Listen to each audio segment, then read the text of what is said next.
நமஸ்காரம் எல்லாருக்கும். இன்றைக்கி அடவுகள் பயிற்சிகளில் ரிவர்ஸில் எப்படி அடவை வந்து பயிற்சி பண்ணுறது, அதாவது கான்ட்ராஸ்ட்டாக எதிர்மறையை எப்படி வந்து பயிற்சி பண்ணுறது அப்படின்றத வந்து பார்க்க போகிறோம். இன்றைக்கி இதுக்கு வந்து தீர்மான அடவை எடுத்திருக்கேன்.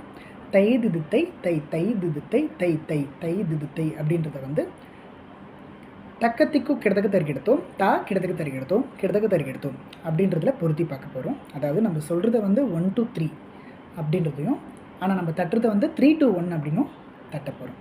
பார்ப்போமா?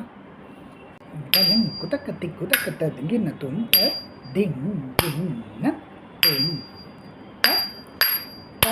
திங் கிண்ண தும் தக்கத்தி குத திங் கிண்ண தும் திங் கிண்ண தும் திங் கிண்ண தும் தக்கத்தி குத திங் கிண்ண தும் கிட்டத்தக்கது அது கிட்ட தும் கிட்டத்தக்கது